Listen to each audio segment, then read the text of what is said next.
Light FM. Light FM, the best slow hit station, 105.8. Light FM.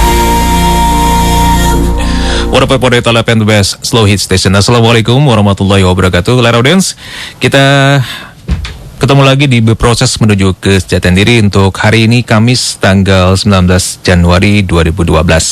Bersama saya Jeff Emerald, dan seperti janji saya tadi, pada malam hari ini spesial sekali karena kita akan live atau langsung menuju ke Salatiga, dan di sana sudah ada rekan saya Sam Onyx, tentunya bersama teman sharing kita Siwo Agus Hidayat. Kita sapa dulu Bung Sam Onyx. Assalamualaikum Onyx. Waalaikumsalam, ya Dev Emerald. Iya, Alhamdulillah sekali nih kita bisa live-in konser. Betul. Ini langsung dari Salatiga ya. Betul. Saya kebetulan alhamdulillah ada di Salatiga, ketemu dengan Siwo Agus Hidayat, dan Light Audience, mungkin ini adalah limited edition mungkin ya. Limited edition. Special edition dong ya. Jangan limited, special edition. Oke, gitu. Light Audience, seperti biasa nanti kita akan sharing bersama Siwo Agus Hidayat, dan Anda semua bisa menggunakan line telepon kita ya, Nik ya. Betul, di 398-359-06. Iya. Kemudian Dave, sorry. Yeah. Jack Plam ada di situ ya? Ada. Oke. Dan ya mungkin kita coba langsung saja terima penelpon pertama dulu. Tapi sebelumnya saya ingin menyapa Siwo dulu. Ya, begitu dong. Assalamualaikum warahmatullahi wabarakatuh, Siwo. Waalaikumsalam warahmatullahi wabarakatuh. Satenya enak. Alhamdulillah. Baru kali ini. Dev, iya, Siwo. di sini ada sate. Alhamdulillah, sate nggak ada di studio. Saya SMS nanti untuk Mas Jack sama Mas Dev ya. Baik, Siwo. Saya mendengarkan suara Siwo seolah-olah Siwo ada di depan saya. Jelas terdengar. Bukan main. Sehat Siwo ya? Ini last edition. Oh, last edition. Makin parah nih last edition ya. Tadi limited edition, sekarang last. Oh. Saya merasakan ini adalah special edition aja Siwo, karena memang ya spesial banget. Suara Siwo terdengar jelas sekali, dan seolah-olah Siwo benar-benar ada di depan saya ini. Ini begitu. di depan rumah saya ada mobil Light FM. Oh iya. Di dalamnya ada Pak Is, Pak Eko, sama Mas Sam. Iya, betul sekali. Siwo, kita mulai acara ini atau bagaimana? Lanjut, baiklah. Kita menerima penelpon yang pertama ya, Bung Onyx. Yuk. Oke, Baik. silakan. Iya. Halo, assalamualaikum. Salam. Dengan siapa nih, di mana ya Pak? Dari Nugroho Sunter, Pak. Silakan Pak Nugroho di Sunter. Assalamualaikum, Siwo. Waalaikumsalam warahmatullahi wabarakatuh. Silakan. Hukum Allah pada diri manusia telah dibuatnya Siwo ya, dan disandangkannya. Dan untuk meningkatkan kesadaran diri manusia, tentunya manusia mampu menyesuaikan sifat-sifatnya dan perbuatannya yang tertera pada nama-nama baiknya. Ini tolong Siwo sharingnya. Terima kasih. Baik. Assalamualaikum warahmatullahi wabarakatuh. Halo. Ya, Bung Nugroho. Sebentar. Halo. Pak Nugroho. Iya. Sebentar. Ada pertanyaannya enggak? Halo. Ada pertanyaannya nggak Pak Nugroho? Iya, pertanyaannya menyikapi sifat-sifat Allah yang ada di diri manusia, tentunya dengan perbuatannya itu tentunya ada di manusia. Bagaimana untuk meningkatkan agar manusia itu mampu meningkatkan menuju kesatian diri, begitu. Baik. Cukup menangkap ya Siwo ya? Belum. Belum. Pak Nugroho. Bisa diperjelas pertanyaannya. Pak Nugroho? Halo? Ya, Pak Nugroho, mungkin begini, sifat-sifat Allah itu ada di manusia. Iya, betul. Kemudian bagaimana meningkatkan sifat-sifat Allah itu di diri manusia? Menyesuaikan sifat-sifat Allah itu, menyesuaikan sifat Allah dan perbuatan yang tertera di nama-nama baiknya itu, Asmaul Husna. Untuk menuju kesejahteraan diri itu. Betul. Bagaimana ini Siwo, tolong sharingnya. Terima kasih Pak Nugroho. Jelas-jelasnya. Terima kasih. Assalamualaikum. Waalaikumsalam warahmatullahi wabarakatuh. Ya, Siwo mungkin seperti biasa. Dave. Ya. Kita langsung buka acara, dan Siwo langsung membuka dari sharing yang pertama dari Pak Nugroho ini. Baik, silakan Siwo. Ya, silakan Siwo. Ya, saya ambil ya. teman-teman semuanya, para Light Audience beserta seluruh staf dan keluarga besar Light FM. Assalamualaikum warahmatullahi wabarakatuh. Waalaikumsalam warahmatullahi. Bismillahirrahmanirrahim. Walhamdulillahirabbil alamin. Wassallallahu ala rasulih wa ala alihi.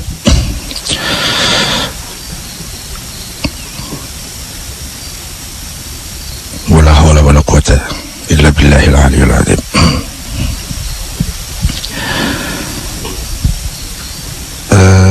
Rekan-rekan semuanya, kita ketemu lagi dan kita sharing kembali sebagaimana biasa, sebagai mukaddimah wajib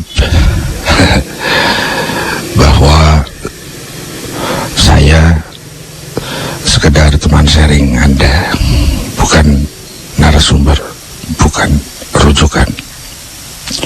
Karena apa yang akan saya sharingkan sangat dibatasi dengan kedirian saya, sangat dibatasi dengan segala keterbatasan yang ada dalam diri saya, sehingga saya hanya bisa mengatasnamakan hanya menurut yang sudah saya pahami benar.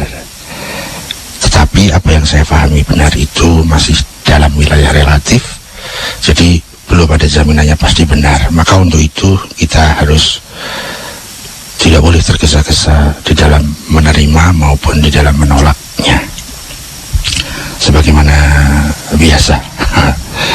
Jadi di dalam sharing ini murni yang disaringkan adalah apa yang saya pahami. Jadi tidak menurut Islam begini, yang benar itu ini, belum. Saya juga masih dalam proses untuk selalu mencari dan selalu berproses menuju kesejatian diri. Kita masuk ke topik pertama yang sudah diangkat oleh Mas Nugroho di Sunter tadi ya, yang kurang lebih yang saya tangkap begini: Allah punya sifat-sifat. Di dalam tauhid sering disebut sebagai sifat-sifat Allah. Kemudian bagaimana kita menyesuaikan diri dengan sifat-sifat Allah itu dalam rangka kita berproses menuju kesejatian diri. Itu yang saya tangkap, mudah-mudahan sesuai dengan yang diharapkan oleh Mas Nugroho.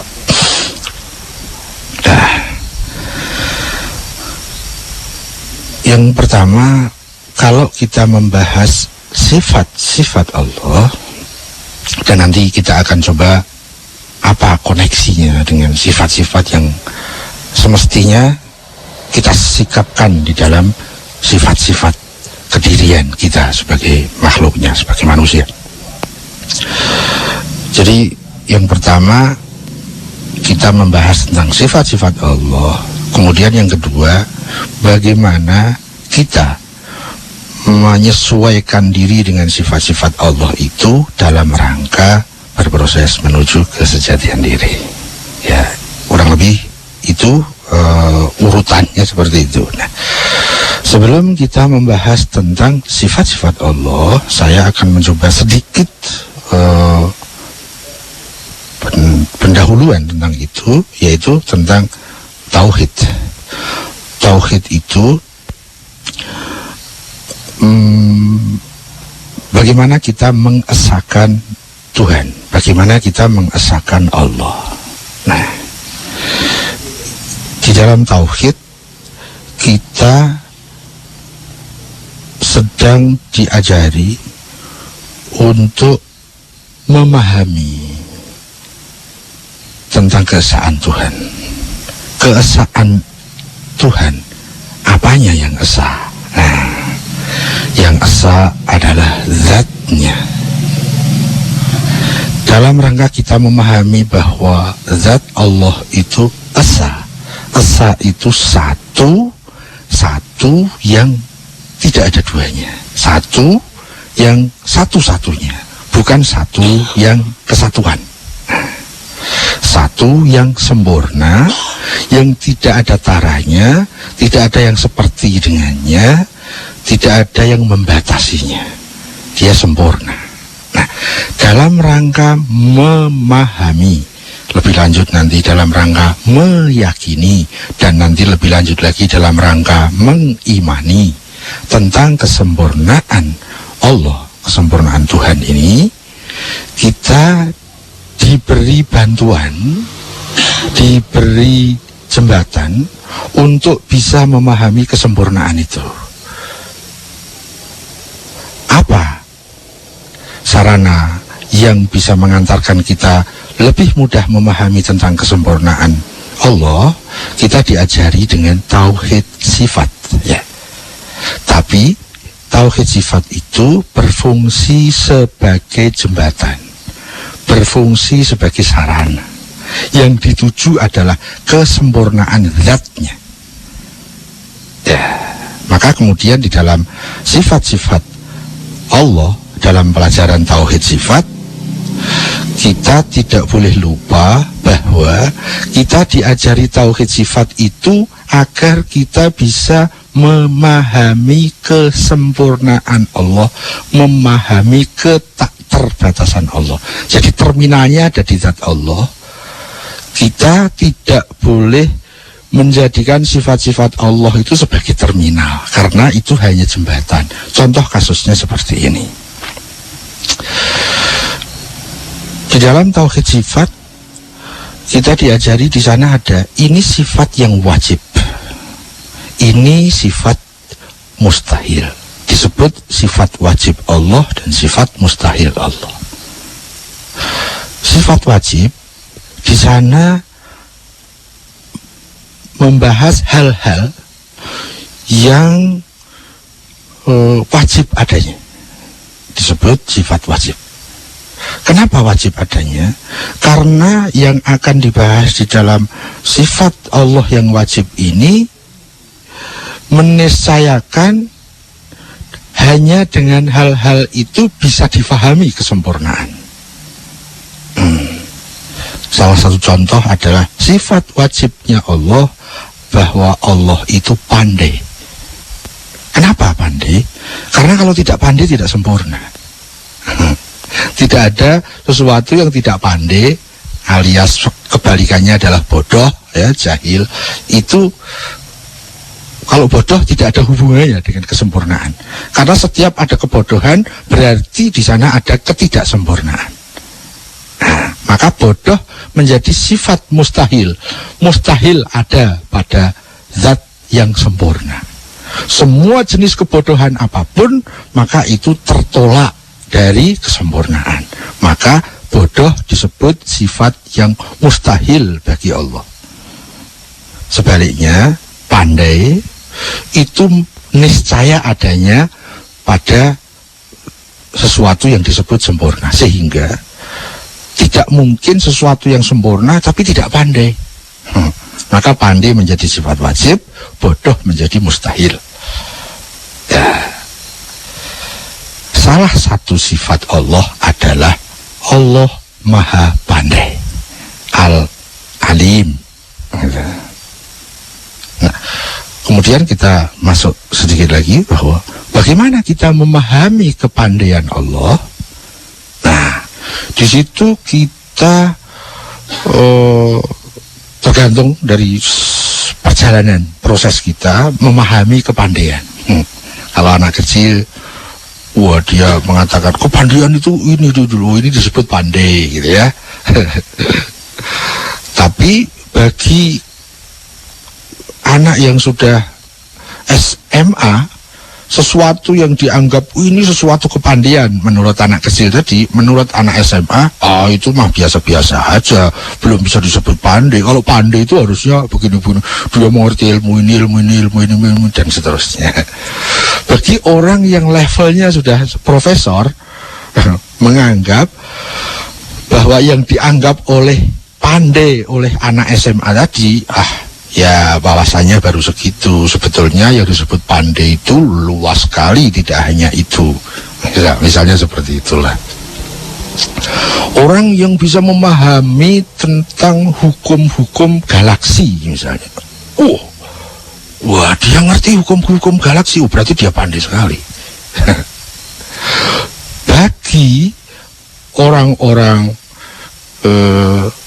yang sudah mulai masuk ke dunia spiritual, kepandaian tentang hal-hal ilmu galaksi itu tidak terlalu primer.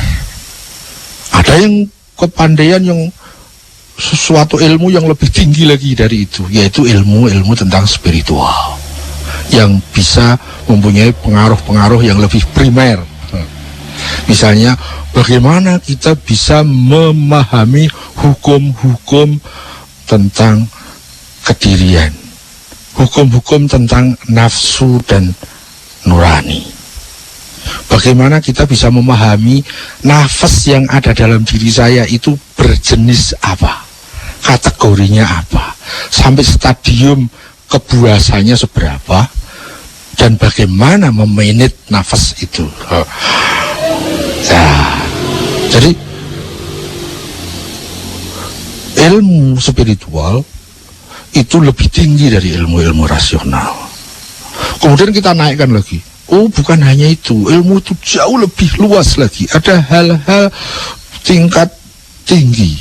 Ada ilmu rasional yang tingkat sangat tinggi, ada ilmu-ilmu spiritual yang tingkatnya sangat tinggi. Ilmu spiritual yang tingkatnya sangat tinggi itu disebut dengan wahyu, disebut dengan kalam, disebut dengan firman. Nah, kita misalkan begini, para rasul-rasul Allah, beliau-beliau itu dia mampu memahami ilmu-ilmu yang terkait dengan firman Allah. Sementara orang-orang seperti saya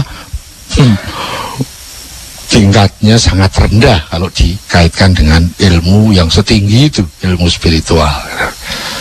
Nah, kita kembali. Apakah kepandaian Allah seperti itu? Iya. Allah sangat pandai.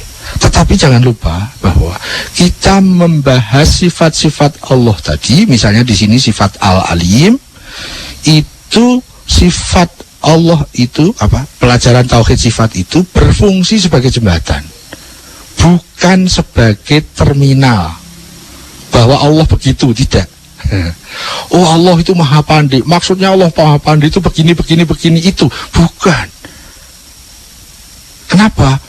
Allah sempurna, satu-satunya, tidak ada yang seperti dia, tidak ada yang menyamainya, sehingga ilmu Allah juga keluasannya kita tidak bisa jangkau.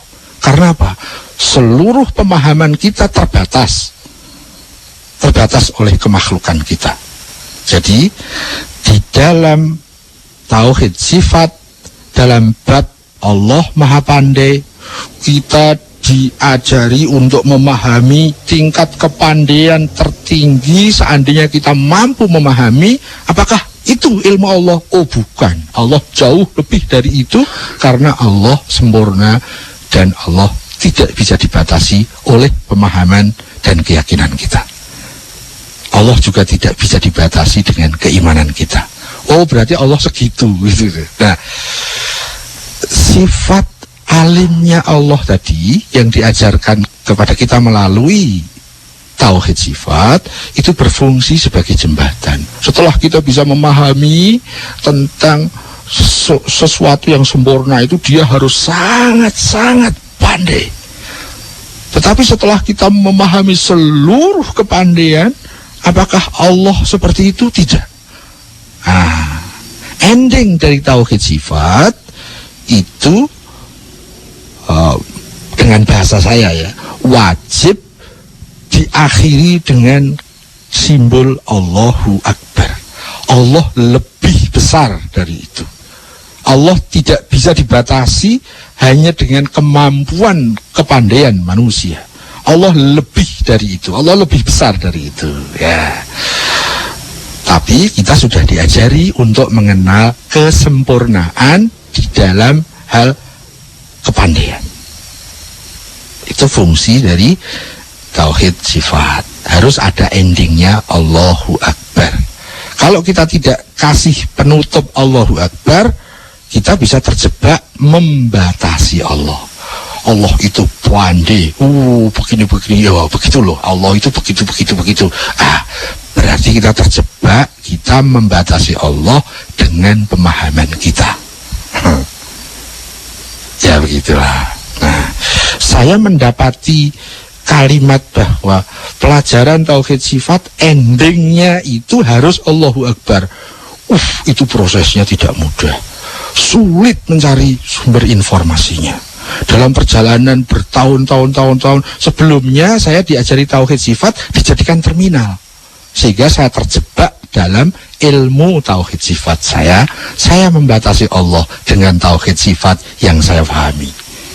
Akhirnya Allah jadi terbatas kan, dibatasi oleh pemahaman saya. Nah, ini menjadi sangat penting dalam rangka kita berusaha mentauhidkan Allah. Nah, itu contoh, nanti bisa dikembangkan sendiri. Apa yang mendukung kesempurnaan? Pandai, misalnya gitu ya. Bijak. Jadi bijak itu sifat wajib Allah. Karena apa? Tidak ada kesempurnaan, tapi kebijaksanaan. Itu tidak ada. Kebijaksanaan itu sesuatu yang harus ada dalam suatu yang disebut sempurna. Kebalikannya, zalim, tidak bijak, tidak adil, itu tidak mungkin mendukung kesempurnaan. Sehingga zalim itu merupakan sifat mustahil yang ada. Jadi tidak mungkin ada pada Allah. Nah, setelah itu, bagaimana relevansinya? Setelah kita mengetahui tentang sifat-sifat Allah, apa yang saya manfaatkan untuk hidup saya? Agar saya semakin mampu berproses menuju kesejatian diri saya. Nah, begini.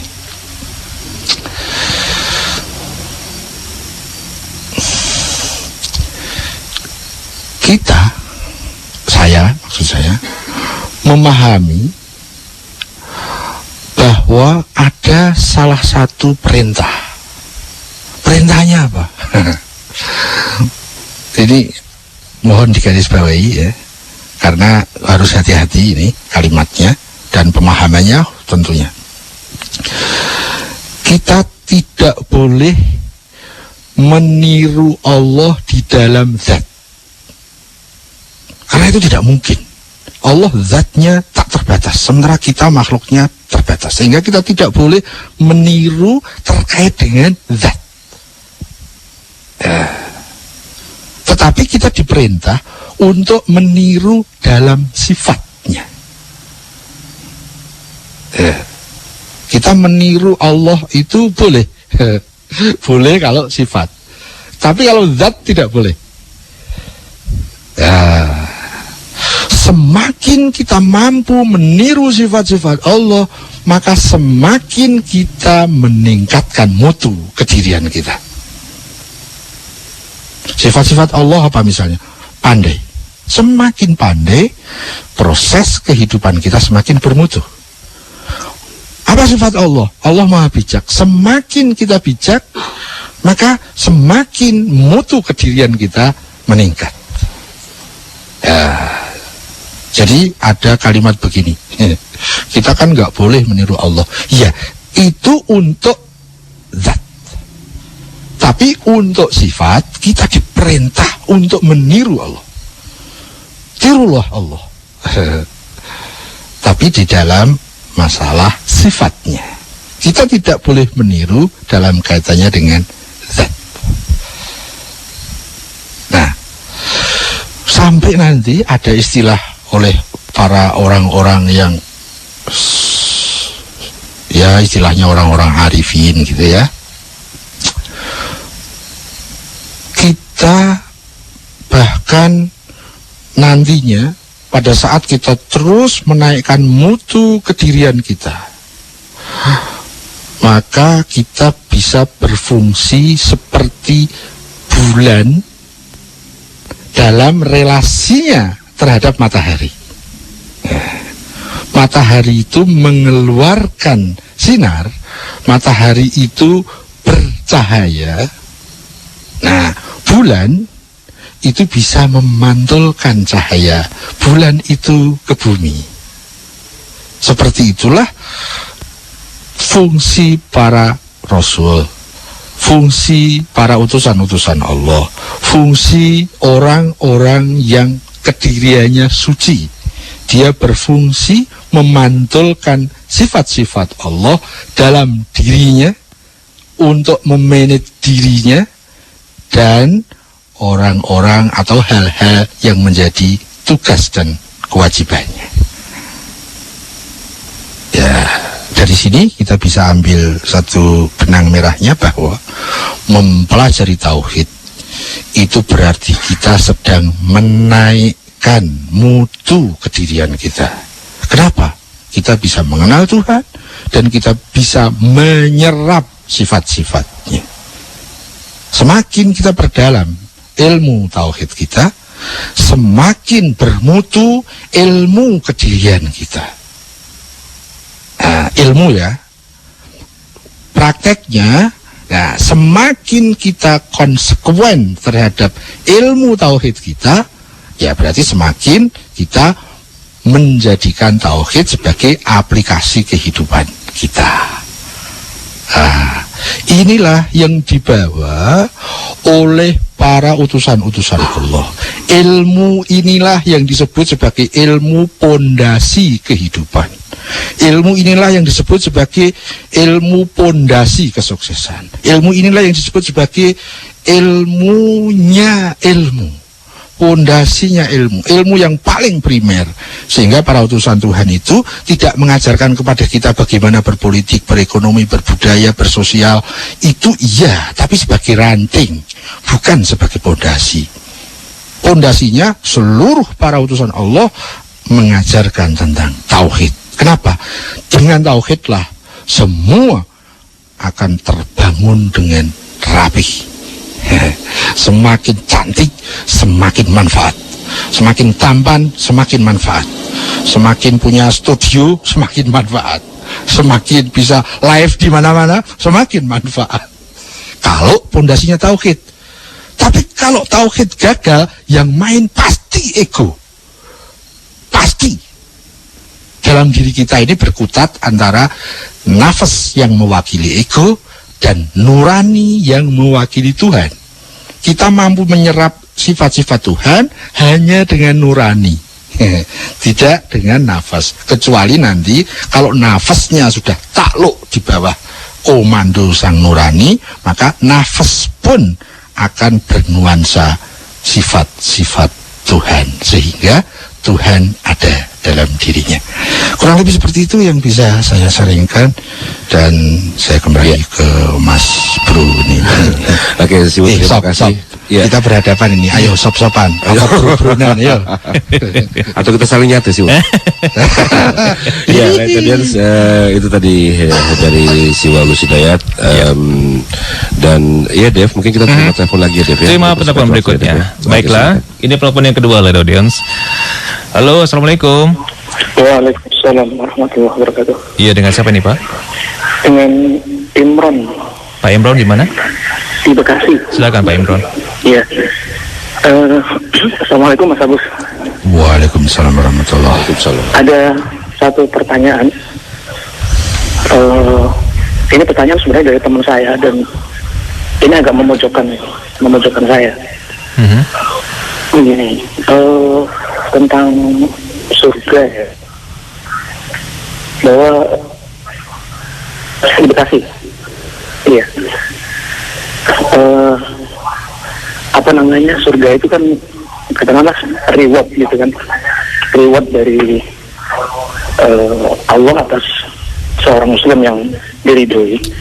Nah, nanti ketika kita sudah ada di surga, itu apakah kenikmatan surgawi itu masih dibutuhkan oleh manusia? Gitu. Dalam artian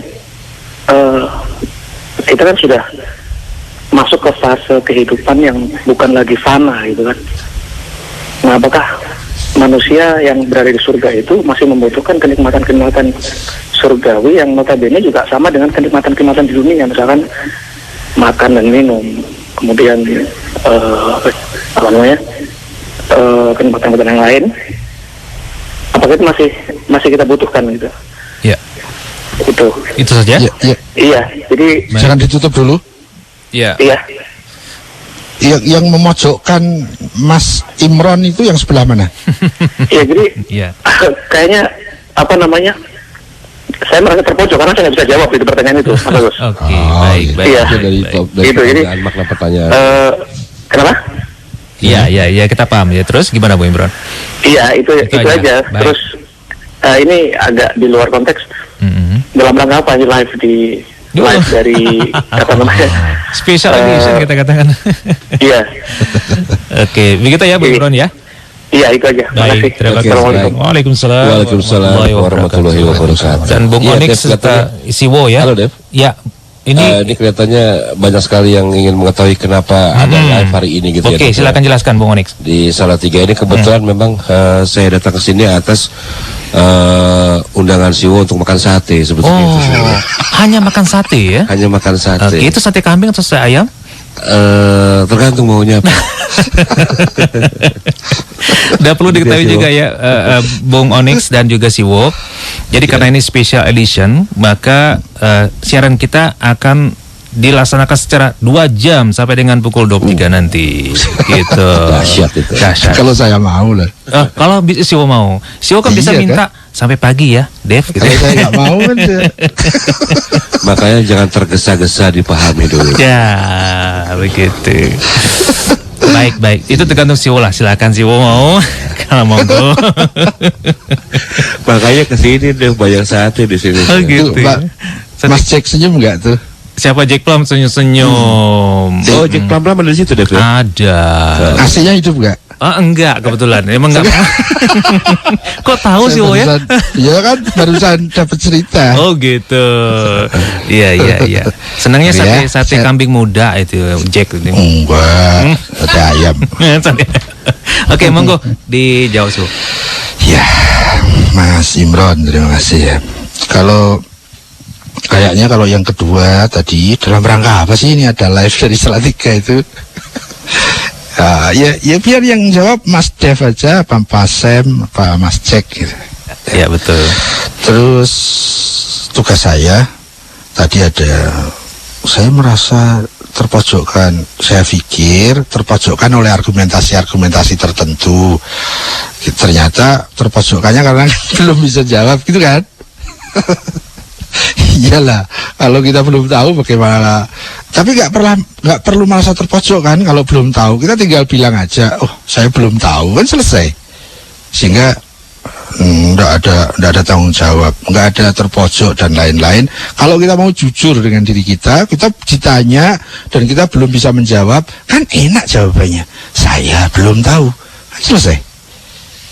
Yang bikin rumit itu kalau sebelumnya kita sudah membuat tarif harga diri, itu yang membuat sulit. Wah, kalau nggak bisa jawab harga dirinya nanti tidak sesuai yang ditarifkan. Ya, jadi kalau kita mensikapi sesuatu tapi kita menggunakan bentuk-bentuk yang pusatnya ada pada egoisme kedirian kita, itu pasti akan merumitkan kehidupan kita. Contoh kasusnya seperti itu, kita ditanya dan kita tidak bisa menjawab. Itu bukan hal yang rumit sebetulnya, bukan hal yang sulit, sama sekali tidak sulit. Tinggal kita bilang saya belum tahu, kan selesai kan? Ya gitu kan. Nah, simpel sih sebetulnya hidup ini kalau kita tidak pakai embel-embel egoisme itu simpel kok. Yang bikin hidup kita ruwet itu karena egoisme kita selalu main saja. Sehingga ya gitu, antara lain hanya ditanya kita tidak tahu aja kita sudah merasa ada masalah gitu kan, ada beban gitu kan. Padahal sebetulnya mestinya simpel, nggak ada apa-apa. Ditanya sesuatu yang saya belum tahu, tinggal jawab saya belum tahu, kan selesai. Ya, masalahnya kalau saya mengatakan itu, nah di belakangnya ada embel-embelnya nanti, gengsi saya menurun, harga diri saya menurun, saya dianggap begini, saya dianggap bodoh. Itu yang jadi masalah karena egonya main di situ. Ya, kalau kita yang mainkan nurani kita jujur itu diperintah kok. Kita belum tahu, ya kan tinggal selesai. Mudah kan? Ya, saya belum tahu. Terima kasih atas pertanyaannya, gitu kan? Ya, sesimpel itu. Tapi kalau kita tidak manage ego kita, menjadi ruwet kita. Tadi ada terkait dengan masalah surga. Bahwa surga merupakan salah satu yang bisa disebut dengan reward dari Tuhan. Reward itu bahasa sederhananya itu hadiah, itulah kira-kira. Sementara neraka itu punishment-nya atau sanksi atau hukumannya, gitu ya. Kemudian apakah kalau kita di surga kita masih butuh kenikmatan-kenikmatan itu? Ya, jadi di sini diasumsikan menurut yang saya tangkap bahwa di surga itu tempatnya kenikmatan, gitu kan? Ya, kita tidak bahas yang lain-lain ya. Kita bahas bahwa di surga itu ada salah satu yang terkait di surga itu yaitu kenikmatan. Ya, tapi apakah hanya itu? Ya kan enggak kan? Tapi salah satu yang ada di surga adalah kenikmatan. Pertanyaannya, apakah kalau kita sudah di surga kita butuh kenikmatan? Ya, pertanyaannya jadi gitu. Apa kira-kira begitu ya yang dimaksud oleh Mas Imran tadi? Yang sependek yang saya pahami, masalah ini yang pertama sekali menjadi penting adalah definisi surga itu apa. Nah, itu menjadi penting. Apakah surga itu berjenis empiristik atau non-empiris, misalnya begitu. Pada saat kita menjawab misalnya bahwa surga itu sesuatu yang spiritual, sehingga tidak terkait dengan hal-hal yang kaitannya itu empiristik, physically. Nah, pertanyaan tadi sudah tidak tidak relevan kan? Kalau kita memahami bahwa surga itu sesuatu yang spiritual misalnya. Kalau di sana ada kenikmatannya kenikmatan spiritual, bukan kenikmatan materi seperti yang tadi disebut makan, minum misalnya gitu ya. Jadi ini sangat, pembahasan kita tentang ini itu sangat terkait dengan kita mendefinisikan surga itu dengan apa. Apa sih surga itu? Surga adalah titik. Nah, pemahaman kita, pembahasan kita terhadap pertanyaan ini itu sangat ditentukan oleh bagaimana kita mendefinisikan tentang surga itu apa. Nah, kira-kira begitu ya. Tapi di sini kan tidak dipertanyakan tentang definisi surga, paling tidak menurut yang kita pahami. Tetapi yang dibahas adalah di surga itu pasti dia adalah tempat kenikmatan. Ya, kita itu aja yang kita bahas. Ya, begini.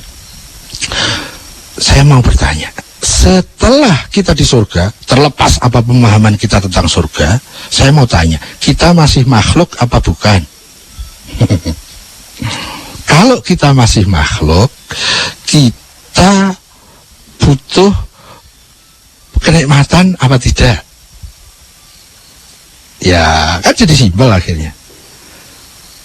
Saya memahami sepanjang kita masih makhluk, sepanjang itu maka kita dibatasi oleh hukum-hukum kedirian makhluk itu. Nah, sepanjang kita masih makhluk, maka kita dibatasi oleh adanya hukum-hukum kemakhlukan di situ. Misalnya apa? Bahwa hukum keniscayaan yang ada pada makhluk, yang ada pada manusia adalah manusia itu butuh kesempurnaan. Nah, di dalam kesempurnaan itu antara lain ada item yang disebut dengan kenikmatan. Tidak bisa disebut sempurna kalau main kenikmatan. Tidak bisa. Kalau misalnya begini, kebalikan dari kenikmatan apa? Kesengsaraan gitu ya. Kesengsaraan itu apapun bentuknya tidak mendukung kesempurnaan. Jadi kesempurnaan itu bertolak belakang dengan kesengsaraan. Di dalam kesempurnaan maka pasti menurut pemahaman saya itu pasti beserta kenikmatan. Di dalam kesempurnaan itu beserta kebahagiaan. Bersama kesempurnaan itu di dalamnya ada kebenaran, di dalamnya ada kebijakan, di dalamnya ada keindahan, di dalamnya ada ketentraman, di dalamnya ada keadilan, proporsional dan lain-lain. Di dalamnya bersamaan dengan kesuksesan, dengan kenikmatan. Ya, yang secara global seperti itu. Jadi apakah kita di surga kita masih butuh kenikmatan? Kita di surga itu masih makhluk, Mas. Dan sepanjang kita makhluk, kita terkena hukum definitif kemakhlukan. Apa? Butuh kesempurnaan. Ya, jadi butuh kenikmatan pasti. Nah, jenis kenikmatan itu apa saja? Apakah yang disebut kenikmatan itu makan, minum, seksual? Hanya sebatas itu? Oh, tidaklah. Kenikmatan tingkat tinggi itu banyak dan jauh lebih tinggi dari kenikmatan-kenikmatan empiristik physically seperti itu. Gitulah, contohnya seperti itu. Jadi, kalau pertanyaannya, apakah di surga nanti kita masih membutuhkan kenikmatan-kenikmatan itu? Iyalah. Cuma mutu kenikmatannya mohon jangan dibatasi pada hal-hal yang sekedar empiristik physically, sehingga kita hanya memindahkan hawa nafsu dari sini ke surga. Jadi surga itu tempat menumpahkan hawa nafsu. Kan jadi gitu nanti kalau hukumnya kita hanya batasi dengan physically. Gitu kan? Ya, saya punya istilah dari adik-adik itu mengatakan begini, nah kalau surga difahami begitu berarti kan surga itu sekedar perpanjangan hawa nafsu. Ya enggak lah. Nah, makanya sangat tergantung kepada definisi surga. Mudah-mudahan ini bisa memancing kita untuk kembali menengok apa definisi surga selama ini yang saya pakai, yang saya pahami. Itu kira-kira. Ayo bro, lanjut bro. Satenya nantilah. Kan masih banyak waktu nanti. Iya, tapi takutnya nanti satenya keburu habis, Bu. Banyak yang rebutan soalnya. Oke, kita kembali ke studio, Nick. Ya, gimana Onyx? Kita break dulu atau langsung sambut telepon berikutnya? Kita terima telepon berikutnya. Baik. Kasihan Mas Jim. Iya sih, wo, ngerti saya. Kalau break di sini ada sate, Mas Jim. Baik, penelpon berikutnya. Assalamualaikum. Ya, waalaikumsalam. Tolong Pak. Halo, Assalamualaikum. Iya, volume radionya dikecilin Pak. Oh, dulu, Pak. iya. Ya. Saya tertarik tadi masalah surga nih. Maaf, dengan siapa ini? Pak Aep nih dari Johar Baru. Ya, silakan Pak Aep. Ini tadi itu kayak penjelasannya kurang panjang nih. Wah, masih kurang puas ya? Yang saya terpancing oleh tadi Pak Siwo itu mengenai definisi. Nah, ini definisi surga itu bagaimana? Terus katanya kata para ustadz itu ada surga Firdaus, ada terus surga Jannatul Naim, terus gitu. Ada tingkatan-tingkatannya. Itu saya terus kembali lagi ke sebaliknya di surga neraka itu definisi neraka itu bagaimana? Ya, definisi neraka. Dan di situ ada tingkatan-tingkatannya katanya ada.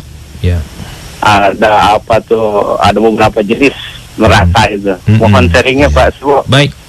Terima kasih. Assalamualaikum. Waalaikumsalam warahmatullahi wabarakatuh. Silakan Ustadz Sam. Ya. Maksudnya gimana Pak Ustadz?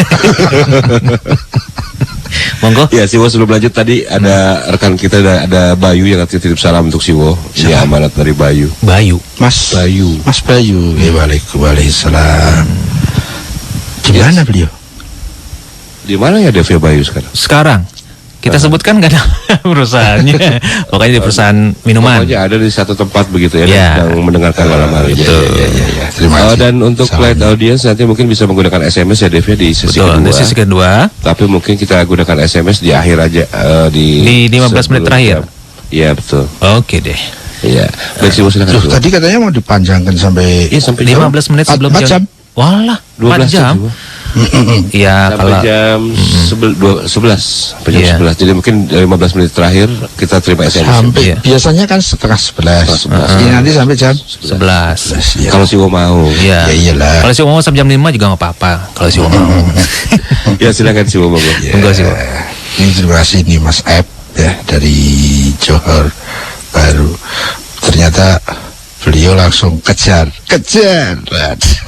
Langsung. Ini ada kesempatan tembak. Apa definisi surga? Ya itu mudah-mudahan beliau diberkahi. Tentu ya, jangan lupa definisi sepanjang yang saya tahu. Ya, jadi berarti definisi surga itu yang benar. Belum. Itu baru menurut saya. Ya, dan apa yang saya pahami, apakah sudah persis bagaimana yang diharapkan oleh para utusan Tuhan yang membawa ilmu tentang surga itu, belum ada jaminannya. Tapi paling tidak, yuk kita terus berproses, mencari, bertanya, dan merenung tentang ilmu-ilmu yang lebih bermutu. Nah, untuk sekarang, ya kan kita dibatasi oleh ilmu kita yang sekarang. Kita nggak boleh berhenti karena ilmu kita sekarang belum terminal, baru halte-halte saja. Ya. Apakah surga itu? Begitu menjawab apakah itu, maka di sana akan ada definisi. Surga adalah, saya akan menceritakan apa yang saya pahami tentang definisi, tentang pengertian surga menurut yang saya pahami hingga saat ini.